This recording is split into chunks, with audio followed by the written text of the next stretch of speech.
Mutiara Hikmah Official, menyingkap hikmah di balik sunnah.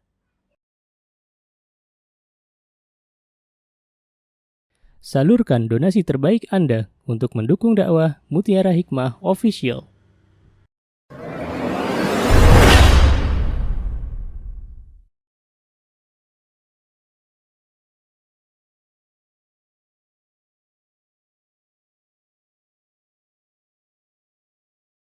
Akhwati fillah rahimani wa rahimakunallah, menjadi wanita yang mulia adalah dambaan bagi kita semuanya. Segala jalan dan sebab untuk menggapainya pastinya kita ingin bersungguh-sungguh di dalamnya. Ya subhanallah. Dan ketahuilah wahai saudariku, sesama muslimah, subhanallah, bahwa sejatinya ternyata ketika Allah menjadikan kita sebagai seorang muslimah, dan ini adalah karunia dari Allah Subhanahu wa taala, dan kita tahu bahwa Islam, agama kita yang mulia ini, telah mengatur kehidupan kita sebagai hamba Allah dengan sebaik-baiknya di dalam sebuah tatanan aturan yang sangat luar biasa, Masya Allah, berupa kebaikan dan juga banyak sekali hikmah-hikmah di dalamnya, subhanallah. Jadi apapun yang telah Allah dan Rasulnya perintahkan, wahai saudariku, itu semuanya tidak lain dan tidak bukan kecuali untuk kebaikan kita sebagai seorang muslimah. Dan kita tahu bahwa seorang wanita muslimah itu adalah kunci dari kebaikan suatu umat, karena diibaratkan wanita-wanita muslimah itu seperti batu bata, dia akan memberikan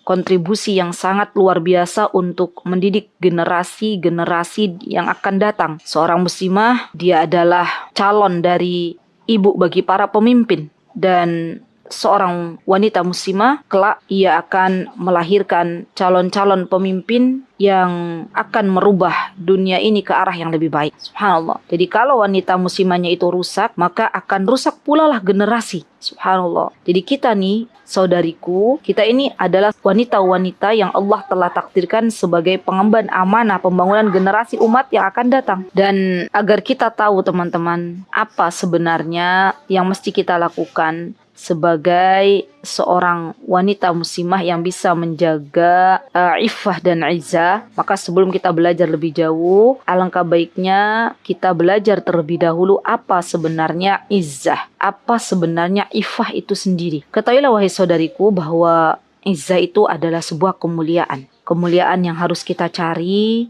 dan izzah itu bersumber dari Allah Subhanahu wa taala. Karena pada dasarnya hanya Allah yang sebenar-benarnya pemilik izzah tersebut, dan Allah menamai dirinya sebagai Al-Aziz, yang maha mulia, yang maha perkasa. Dan sifat izzah ini akan diberikan oleh Allah Subhanahu wa taala kepada makhluknya, teman-teman, sesuai dengan pendekatan hamba Allah ini kepada Rabbnya. Semakin dekat dengan Allah, maka semakin ia memiliki izzah. Dan tentunya subhanallah, ketika Allah Subhanahu wa taala memberitahukan kepada kita bahwa kemuliaan yang agung di dunia dan di akhirat adalah bagi siapa saja yang ia bertakwa kepada Allah Subhanahu wa taala.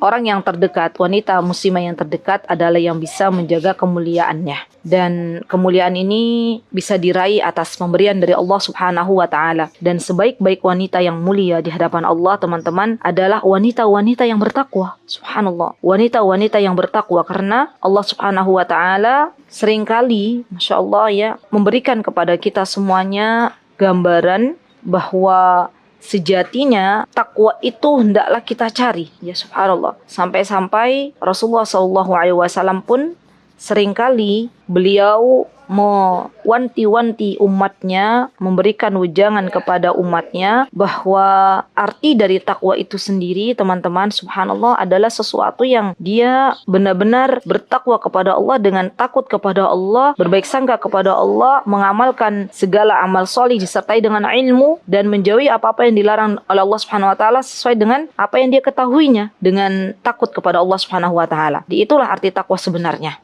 sebagaimana disebutkan oleh Talq bin Hubayb. Nah, kemudian teman-teman, ketika kita ingin menjadi wanita muslimah yang bertakwa, maka di antara jalannya nanti kita akan ketahui bersama apa sebenarnya jalan yang harus ditempuh oleh orang-orang yang ingin memiliki izzah yang Allah Subhanahu wa taala berikan kepadanya. Kemudian yang kedua, ya dalam kesempatan yang berbahagia ini yang perlu kita ketahui adalah tentang iffah itu sendiri. Apa arti iffah? Iffah itu adalah menahan diri dari segala perkara-perkara yang telah Allah haramkan, termasuk diantaranya dia bisa menjaga diri dari perbuatan-perbuatan yang masuk di dalam perzinahan. Ya, jadi iffah, izzah itu adalah akhlak yang mulia yang dicintai oleh Allah Subhanahu wa taala. Ya, dan teman-teman yang dimuliakan Allah, ada juga yang mengatakan bahwa izzah itu adalah sebuah kehormatan sebagai seorang wanita muslimah yang harus dimiliki oleh semua wanita muslimah, dan iffah adalah bagaimana seorang wanita muslimah dapat menjaga kesucian dirinya ya, dengan menjadikan malu sebagai pakaian bagi wanita-wanita muslimah ini. Subhanallah. Dan kita tahu bahwa malu itu adalah bagian dari iman ya akhwat. Ya subhanallah, dan penting bagi kita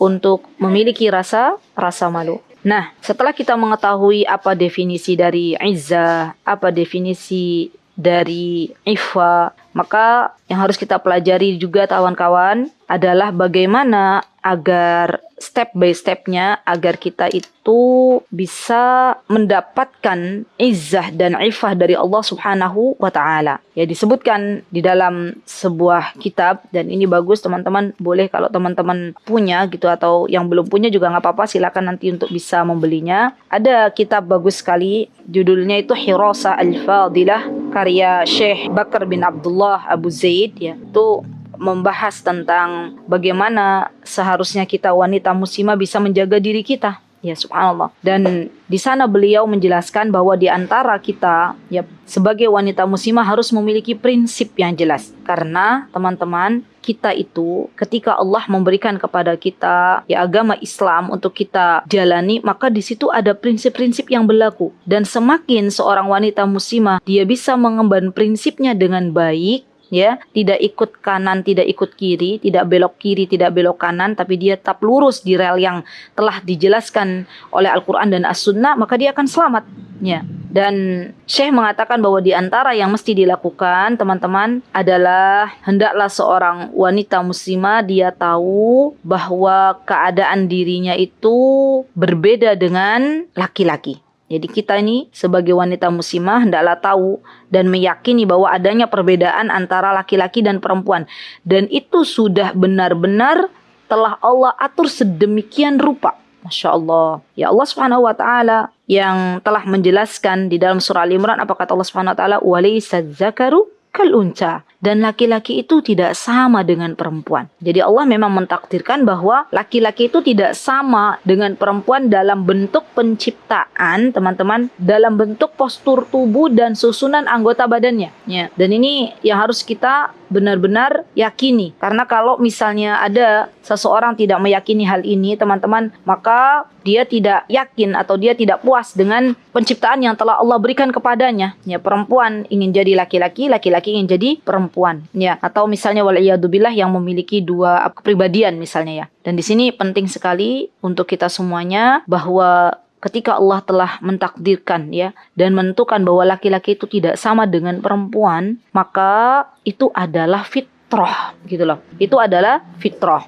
Ya, dan kita harus yakini bahwa ketika Allah menciptakan laki-laki dan perempuan itu berbeda, ya kita sebagai seorang wanita muslimah diciptakan dari tulang rusuk Nabi Adam alaihissalam, ya. Dan kita sebagai wanita muslimah adalah bagian dari laki-laki. Kita adalah seorang makmum bagi imam. Imam kita adalah laki-laki. Nah, di sini yang harus kita mengerti juga, ya. Jadi ada memang peran-peran tersendiri bagi wanita-wanita muslimah yang memang itu khusus untuk wanita muslimah. Contoh misalnya di antaranya teman-teman, seorang wanita muslimah ya telah Allah takdirkan untuk bisa hamil gitu kan, untuk mengalami haid, untuk bisa melahirkan, untuk bisa menyusui, untuk bisa merawat bayi. Ya subhanallah. Dan itu fitrah wanita muslimah yang tidak diberikan oleh Allah Subhanahu wa taala kepada kaum laki-laki.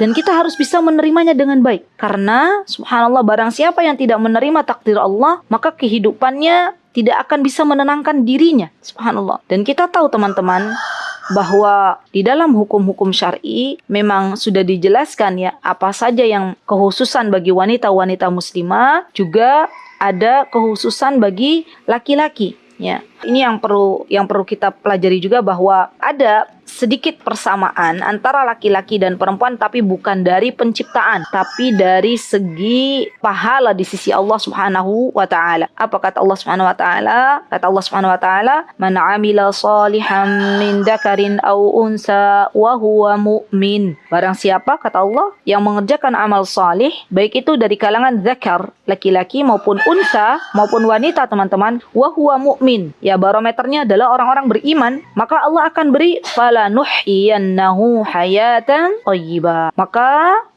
wanita-wanita ini, laki-laki ini yang beriman, yang beramal salih, akan Allah berikan kehidupan yang baik, dan Allah yang memberikannya. Subhanallah. Kemudian dari segi pahala juga, Allah jelaskan bahwa barang siapa, ya, dari kalangan laki-laki dan perempuan yang beriman kepada Allah Subhanahu wa taala, dia di dunia dia beriman, di dunia dia beramal salih, may ya'mal minas salihati min dzakarin aw unsa wa huwa mu'min.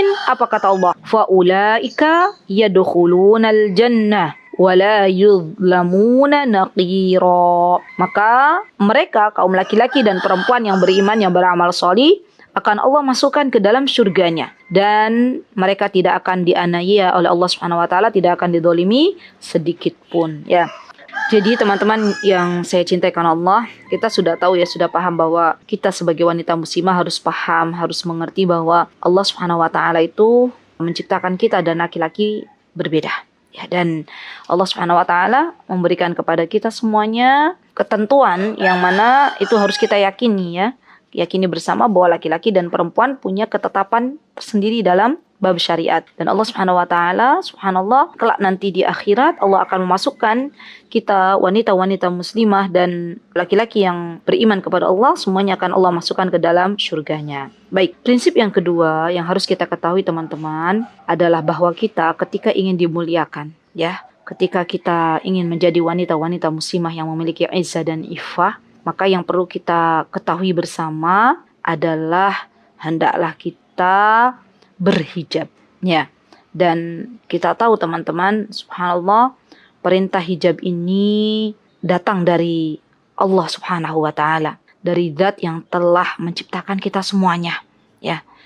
Dan subhanallah, tidaklah perintah berhijab ini Allah perintahkan untuk kita wanita-wanita muslimah kecuali di dalamnya banyak sekali kebaikan. Ya, subhanallah, banyak sekali kebaikan yang tentunya itu diperlukan, ya, oleh kita sebagai wanita-wanita muslimah.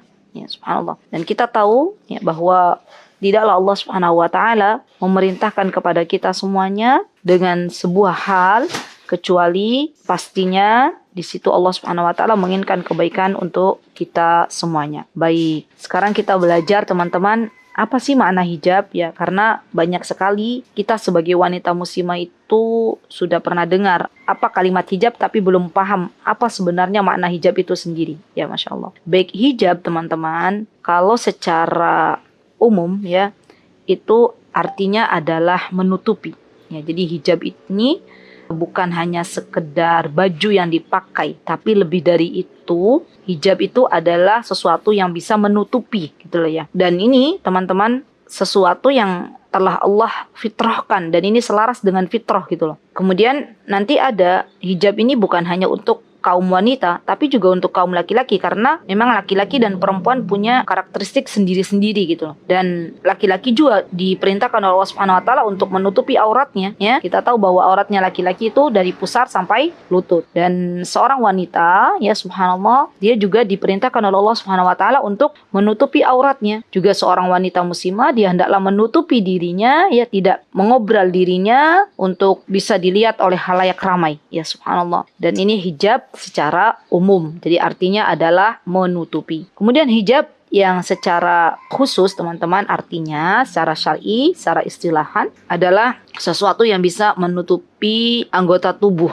gitu, ya. Dan kita tahu bahwa di antara anggota tubuh kita sebagai wanita muslimah yang hendaklah kita tutupi adalah semuanya kecuali wajah dan telapak tangan. Ini yang disepakati oleh ulama. Ya, nanti ada perbedaan, ya, di antara mereka. Ada yang mengatakan bahwa wajah juga aurat, ya. Yang jelas kaki itu pasti aurat, gitu loh. Kaki itu pasti aurat. Nah, ada banyak dalil-dalil yang berasal dari Al-Quran atau As-Sunnah atau bahkan ijma', ya, yang mana ini adalah panduan untuk kita semuanya sebagai wanita-wanita muslimah, karena kita kalau mau melakukan sebuah amal ibadah, teman-teman, harus disertai dengan ilmu ya, dan kita tidak bisa melaksanakan sebuah perintah dari Allah kalau tidak mengilmui terlebih dahulu, karena bukan disebut sebagai wanita yang bertakwa kalau dia mengamalkan sebuah amal soleh tanpa didasari dengan ilmu. Baik, nah Allah Subhanahu wa Ta'ala, teman-teman, telah berbicara panjang lebar ya dalam surah An-Nur, dan ini juga surah yang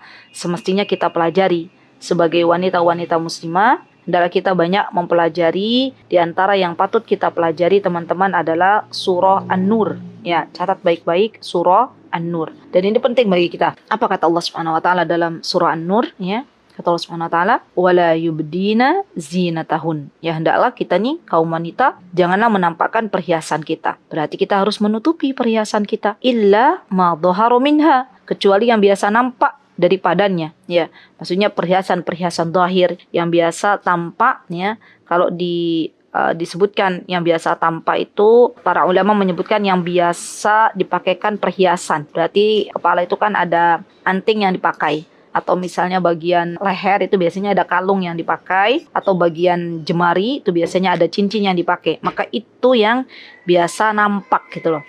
Dan yang biasa nampak juga tidak bisa dibeberkan untuk semua orang yang bukan mahramnya, ya. Itu dijelaskan secara rinci oleh Allah Subhanahu wa Ta'ala ya di dalam surah An-Nur. Nanti teman-teman bisa pelajari lagi apa kandungan surah An-Nur ya, terutama teman-teman pada ayat yang 31 ya. Silakan teman-teman nanti bisa pelajari lebih dalam lagi ya. Baik. Nah, setelah kita tahu arti dari hijab itu sendiri, yang artinya adalah menutup, teman-teman ya, yang bisa menutupi tubuh wanita, bisa berupa pakaian, juga bisa berupa yang lainnya ya, karena hijab itu nggak harus dengan pakaian. Termasuk di antara hijab itu juga memiliki dua bentuk ya.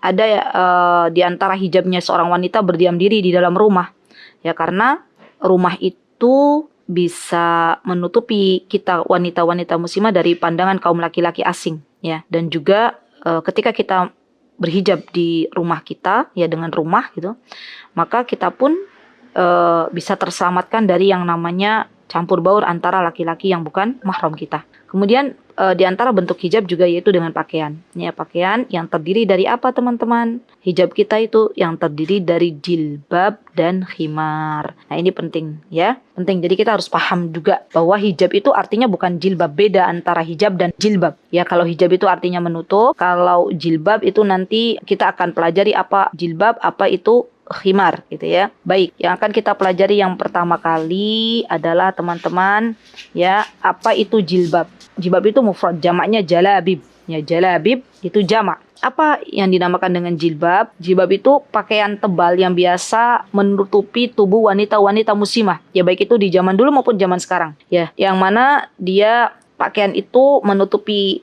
kepala hingga kedua tumitnya. Jadi zaman dulu tuh, teman-teman, orang-orang Arab itu biasa memakai baju itu langsung kayak mungkin bahasa sekarang apa ya, teman-teman, abaya kali ya, yang dia dipakai biasanya. Kalau yang saya tahu ya, waktu kami masih studi di Timur Tengah itu, biasanya orang-orang Arab itu pakai abaya dari atas kepala mereka diikat gitu ya, atau kalau nggak diikat pun nanti ditaruh di atas kepala, terus sampai bukan hanya ditumit, tapi sampai nanti biasanya ada sedikit dipanjangkan gitu ya dari kaki mereka. Jadi mereka tuh nggak pakai kaos kaki pun sudah tertutup ya kaki mereka gitu ya. Nah, itu yang dinamakan dengan jilbab.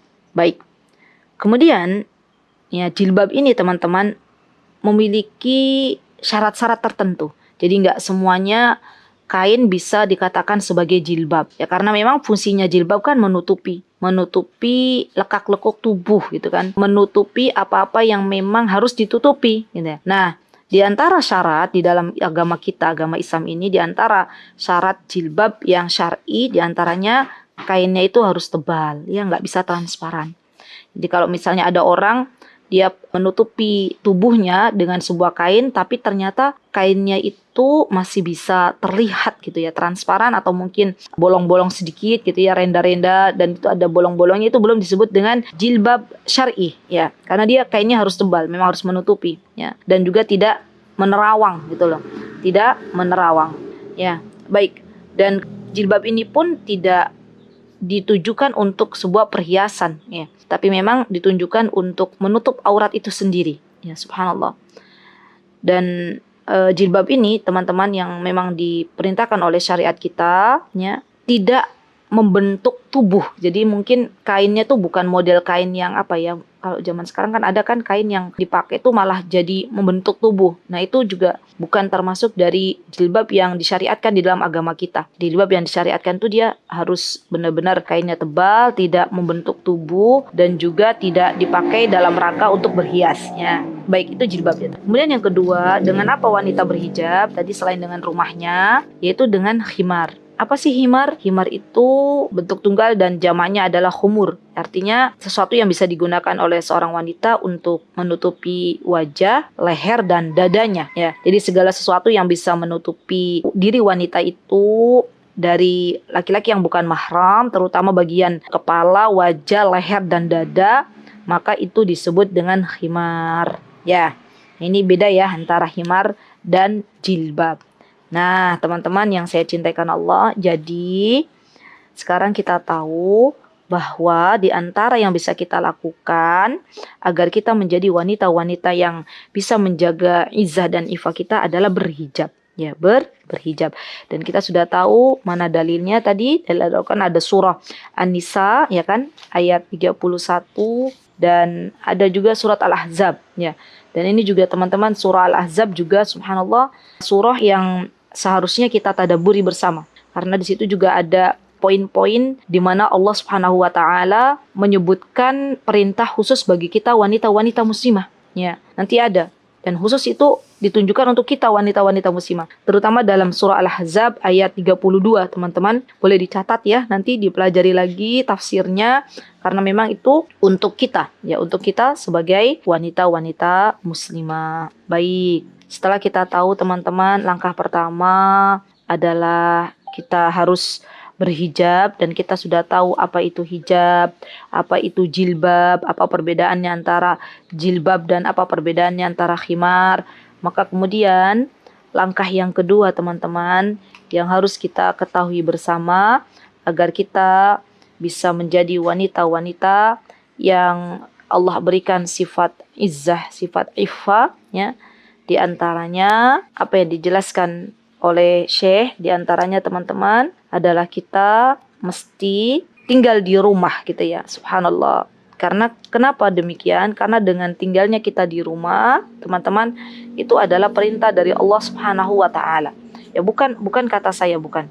Tapi di sini Allah yang menegaskan, ya subhanallah, Allah yang menegaskan bahwa kita sebagai wanita-wanita muslimah hendaklah tinggal di rumah kita masing-masing. Subhanallah, subhanallah. Dan sekali lagi ya teman-teman, kalau teman-teman protes gitu ya, kenapa kok wanita muslimah harus tinggal di rumahnya? Kenapa tidak bisa bepergian? Boleh bepergian jika itu teman-teman memiliki sebuah hajat ya. Tapi kalau misalnya tidak ada hajat tertentu, maka sebaiknya kita tinggal di dalam rumah-rumah kita. Ya, karena memang Allah Subhanahu wa taala telah mengatur sedemikian rupa gitu loh. Dan kita tahu, silakan teman-teman nanti dibuka surat Al-Ahzab, apa kata Allah? Waqarna fi buyutikun. Ya, jadi kembali kita ke rumah karena hendaklah, apa kata Allah? Kamu tetap tinggal di rumahmu. Dan cara Islam memuliakan kita, teman-teman, adalah dengan kita tinggal di rumah kita, ya, dengan ditempatkannya kita di rumah, itu ya, masya Allah. Dan kita tahu bahwa di dalam Islam pun seorang wanita tidak wajib berjihad, gitu kan, ya. Dan jihad itu biasanya ditunjukkan untuk kaum laki-laki, ya. Artinya kaum laki-laki ini memang fitrahnya di luar rumah.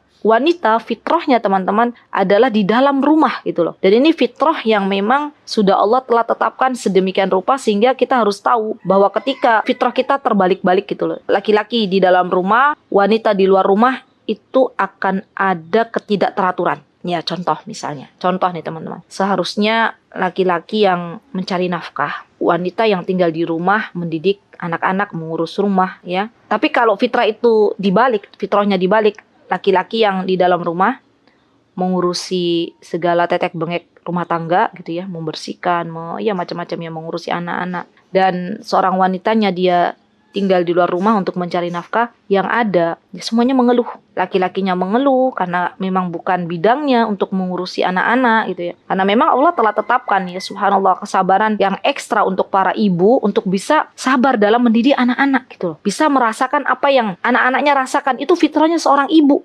Ya, subhanallah. Fitrahnya seorang wanita. Dan kita tahu bahwa laki-laki itu fitrahnya bukan di dalam rumah. Maka jangan salahkan kaum laki-laki kalau fitrah ini sudah dibolak-balik. Sudah dibolak-balik laki-laki yang ada dalam rumah dan wanita yang ada di luar rumah. Wanita yang ada di luar rumah, dia bekerja misalnya, maka dia akan mengeluh ya, akan mengeluh capek, akan mengeluh panas ya, karena memang bukan fitrahnya. Dan sekali lagi subhanallah, kita pernah mendengar ya teman-teman, ada kalanya wanita itu subhanallah ketika dia harus keluar rumah gitu ya, maka ternyata tidak bisa fokus ya, tidak bisa fokus karena banyak sekali yang dipikirkan di dalam otaknya ya. Kan ini juga kembali lagi bahwa memang Allah telah menciptakan kaum laki-laki ini untuk kefokusan lebih dari kaum wanita ya. Jadi memang itulah yang memang Allah telah fitrahkan, laki-laki fokus, wanita banyak yang dipikirkan, jadi nggak bisa fokus seperti kaum laki-laki ya. Nah, kalau semua wanita ini teman-teman dia menyadari bahwa ternyata tinggal di rumahnya itu adalah sebuah kemuliaan, maka tidak ada lagi yang namanya wanita ingin keluar rumah tanpa ada udzur. Boleh keluar rumah boleh, tapi harus ada udzur. Kira-kira untuk apa keluar rumah? Tapi kalau hanya nongki-nongki, hanya ingin menghabiskan waktu luang, itu sebaiknya tidak. Karena teman-teman ketahuilah bahwa ketika seorang perempuan itu dia keluar, ya, apa kata Rasulullah SAW? Al-mar'atu aurah. Ya, wanita itu adalah aurat. Idza kharajat istasrofaha syaiton. Seorang wanita kalau dia keluar tanpa ada udzur, nggak ada keperluan, nggak ada hajat, maka syaiton akan menghiasinya. Dan subhanallah kata Rasulullah SAW, wa aqrabu ma takunu min rahmati rabbiha wa hiya fi qa'ri baitiha. Ketahuilah wahai saudariku bahwa kondisi diri kita nih sebagai wanita muslimah, kondisi diri kita yang paling dekat dengan Allah Subhanahu wa taala adalah ketika kita berada di rumah kita. Subhanallah, subhanallah, Allahu akbar, Allahu akbar. Jadi kalau ada di antara teman-teman yang masih enggak betah di rumah, itu dipertanyakan, ya, kenapa? Ya wallahu taala alam, apa yang menjadi dia enggak betah di rumah? Karena fitrahnya wanita itu pada dasarnya adalah di rumah. Ya, bukan keluyuran, bukan keluar rumah, karena Allah telah memberikan fitrah ini. Dan kita tahu Islam ini adalah agama fitrah ya, dan maslahah umum itu sejalan biasanya dengan fitrah ya, subhanallah. Nah, baik, setelah kita tahu bahwa fitrah kita itu di dalam rumah ya. Kenapa kita dalam rumah? Karena memang subhanallah ada banyak yang bisa kita lakukan teman-teman. Ya, dalam rumah kita bisa beribadah, di dalam rumah kita bisa menjadi ibu yang bisa mendidik anak-anak, dalam rumah kita bisa menjadi istri yang solihah, yang melayani suami kita dengan segenap jiwa, dan masih banyak lagi. Dan mohon maaf ya teman-teman, ada banyak ya di antara kasus itu yang mana asal muasalnya perceraian antara suami istri itu diantaranya seorang wanita, seorang istri sudah tidak lagi mau melayani suaminya di atas ranjang ya, dengan dalih dia sudah capek bekerja di luar rumah, kemudian sampai di rumah hanya tersisa sisa-sisa tenaga gitu. Akhirnya dia mengatakan kepada suaminya, saya tidak mau melayani. Dari sinilah ya subhanallah terjadilah prahara dalam kehidupan rumah tangga. Dan kita tahu yang namanya seorang laki-laki itu di antara kebutuhan dasarnya, ya mohon maaf ya teman-teman, ini yang harus kita ketahui adalah perutnya dan syahwatnya harus dipenuhi itu. Ya kalau nggak dipenuhi, maka terjadilah sesuatu yang tidak diinginkan. Ya, nah coba kalau misalnya perempuan ini memang subhanallah benar-benar dia tidak menghabiskan seluruh waktunya atau mungkin banyak waktunya di luar rumah, maka dia bisa melayani suaminya dengan baik. Ya, sampai-sampai disebutkan bahwa seorang wanita yang tidak melayani suaminya, tidak mau gitu ya, ketika suaminya mengajaknya ke ranjang, dia akan dilaknat gitu ya. Na'udzubillah, summa na'udzubillah. Maka mari saya ajak diri saya dan teman-teman yang saya cintai karena Allah, mari kita kembali ke rumah kita. Karena dari rumahlah kita akan menjadi wanita-wanita salihah, menjadi wanita-wanita yang bertakwa, menjadi wanita-wanita yang bisa menjaga izzah dan ifah kita. Ya, baik. Kemudian satu lagi teman-teman, di antara yang bisa kita lakukan teman-teman agar Allah menjaga kita ya, Allah menjauhkan kita dari segala kemungkaran, prinsip yang mesti kita pegang adalah milikilah rasa malu ya. Dan ini yang paling penting ya subhanallah, karena banyak sekarang itu yang sudah hilang rasa malu ya dari wanita-wanita muslimah. Padahal yang namanya rasa malu teman-teman itu adalah sesuatu yang semestinya dimiliki oleh wanita-wanita muslimah, ya. Subhanallah. Kalau rasa malu itu sudah hilang dalam diri wanita muslimah, maka yang ada adalah keburukan. Ya, subhanallah. Allahu Akbar. Bahkan kita tahu teman-teman bahwa malu itu adalah bagian dari iman. Ya, malu itu adalah bagian dari iman. Kalau seorang wanita muslimah dia tidak lagi memiliki rasa malu, maka dia ditanya, ya, dia hendaklah bertanya tentang keimanannya. Ya, subhanallah. Dan wanita-wanita yang cantik, ya, wanita-wanita yang mulia adalah wanita-wanita yang bisa menghiasi dirinya dengan rasa malu. Karena mahkotanya muslimah itu teman-teman adalah rasa malu. Subhanallah, subhanallah. Ya, subhanallah. Apa kata Rasulullah SAW? Inna likulli dinin khuluqan wa inna khuluqal Islam al-haya. Sesungguhnya setiap agama itu memiliki akhlak, dan akhlak Islam itu adalah rasa malu. Ya, subhanallah. Jadi fitrah kita sebagai wanita muslimah hendaklah kita memiliki rasa malu. Bahkan Rasulullah menegaskan al-haya'u wal iman kurina jami'an. Fa in rufi'a ahaduhuma rufi'al akhar. Kata Rasulullah, malu dan iman itu bergandengan bersama. Bila salah satunya diangkat, maka yang lain pun akan diangkat oleh Allah Subhanahu wa taala. Ya, subhanallah. Dan di zaman, ya, subhanallah, di mana Allahu Akbar, ya, sudah banyak sekali wanita-wanita yang tidak punya rasa malu, dia ikuti ajang-ajang kontes-kontes gitu yang menjadikan wanita itu seperti barang jualan gitu, ya. Dan subhanallah, dan ini menjadi miris, ya, ketika kita menemui banyak sekali wanita-wanita yang mengobrol dirinya, tidak ada rasa malu di dalam hatinya, ya. Padahal jelas subhanallah, kalau seseorang itu masih ada rasa malu di dalam hatinya, maka dia tidak mau, ya, mengobrol dirinya di hadapan halayak ramai. Dan Imam Nawawi pernah mengatakan teman-teman bahwa hakikat malu itu sendiri adalah perangai seseorang yang bisa mendorong untuk meninggalkan perbuatan jelek, ya, dan mencegah seseorang untuk mendolimi hak-haknya orang lain. Ya, jadi ini adalah sebuah perhiasan yang sangat mulia. Bahkan Fudail bin Iyad pernah mengatakan bahwa di antara tanda-tanda kecelakaan seseorang itu adalah ketika sedikit malunya. Subhanallah, subhanallah. Bahkan Ibnul Qayyim rahimahullah ta'ala dalam kitab-kitab beliau yang sangat banyak, ya, beliau itu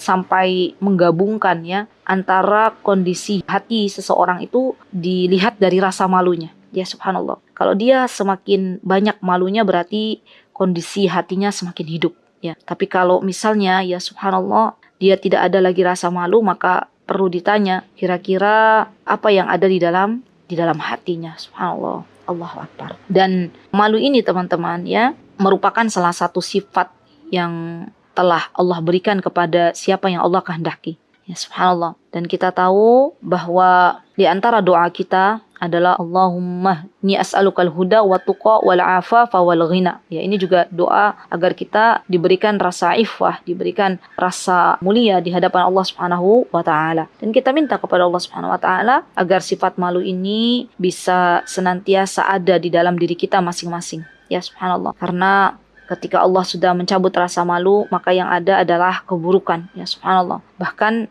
Rasulullah SAW itu banyak sekali teman-teman, ya. Kalau kita lihat dari hadis-hadis beliau, baik itu di dalam kitab Sahih Bukhari maupun di dalam kitab Sahih Muslim, di sana Rasulullah SAW menyebutkan banyak sekali keutamaan-keutamaan dari malu itu sendiri. Ya, silakan nanti teman-teman bisa pelajari lagi, ya, apa saja keutamaan-keutamaan dari sifat malu dan apa saja, ya, pengaruh ketika kita sudah tidak lagi memiliki rasa malu. Semoga Allah Subhanahu wa taala menjadikan kita semuanya wanita-wanita muslimah yang senantiasa menghiasi diri kita dengan sifat malu, karena dengan malu maka Allah akan memuliakan diri kita baik di dunia maupun di akhirat. Dan Rasulullah mengatakan malu tidaklah mendatangkan kecuali kebaikan, ya. Dan kita berdoa kepada Allah semoga semakin dekatnya kita dengan Allah Subhanahu wa taala, maka semakin besarlah rasa malu kita kepada Allah Subhanahu wa taala. Karena malu yang perlu kita pelajari juga adalah malu ketika semua apa yang kita ucapkan, semua apa yang kita perbuat itu dilihat oleh Allah Subhanahu wa taala. Jadi malu kepada Allah Subhanahu wa taala. Ya, subhanallah. Baik teman-teman, itu yang bisa saya sampaikan dalam kesempatan yang berbahagia ini. Mohon maaf jikalau ada banyak kesalahan yang saya lakukan pada hari ini, ya. Jikalau ada yang benar datanya dari Allah Subhanahu wa taala, jikalau ada yang salah datanya dari saya pribadi, saya mohon maaf. Aku qouli hadza wa astaghfirullah li wa lakum. Mutiara Hikmah Wa akhiru Official, da'wana alhamdulillahi menyingkap rabbil hikmah alamin. di balik Assalamualaikum sunnah. warahmatullahi wabarakatuh.